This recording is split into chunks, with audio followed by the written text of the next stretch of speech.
Sir அந்த ஸ்கிரிப்ட்ல எழுதுறப்போ அவங்க கோச்சிட்டு போறாங்க வராங்க ரிப்பிட்டேட்டிவா இருக்கும், ஆடியன்ஸ் எங்கேயாச்சும் போர் ஆயிடும் அப்படின்னு நீங்க ஃபீல் பண்ணீங்களா சார்? ரொம்ப ரிப்பிட்டேட்டிவா போயிறாங்க வராங்க காரணமே இல்லாம அது எங்கேயாச்சும் உங்களுக்கு ஃபீல் அதாவது எழுதும்போது எழுதிட்டேன், எனக்கு தோணுது புறமே எழுதிட்டேன். அதே மாதிரி அந்த சண்டை போறாருல உளுந்து மேடம் நீங்க ஜெயிச்சிட்டீங்க மேடம் அப்படிங்கிறலாம் வந்து ஸ்பாட்ல தான் எடுத்தான். அதெல்லாம் இது பண்ணிட்டோம். அதோட உனக்கு ரொம்ப பிடிச்ச சீன் அது. நான் நடிச்சு வேற காமிச்சிருப்பேன். ரியல் லைஃப்ல நடிச்சு இல்ல ஷார்ட்டா நான் நடிச்சு காமிப்பேன் எப்படி விழுந்து கும்பிடணும் எப்படி இதுங்கண்ணா அப்படின்னா. பார்க்கும்போது நிறைய கத்துறாங்கிறது எங்க எல்லாத்துக்குமே இருந்தது. சண்டைன்னு இருக்குங்கிறது எங்களுக்குள்ள இருந்தது. ஏன்னா இது மூடே இதுதான்.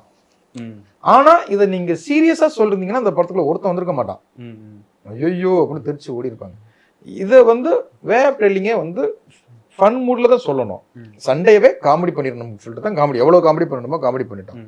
அதனால வந்து சில ஆனா எங்களுக்கு இப்போ என் அசிஸ்டன்ஸ்லாம் சொல்லுவாங்க, இப்போ பிரதீபே சொல்லுவான், இது தியேட்டர்ல போய் பார்க்கணும் சார் எப்படி ஆடியன்ஸ் வந்து, ஏன்னா நாங்க சிரிச்சுக்கிட்டே இருப்போம்.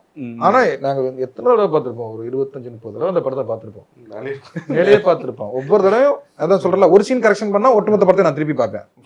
ஃப்ரேமா ட்ரிம் பண்ணோம்.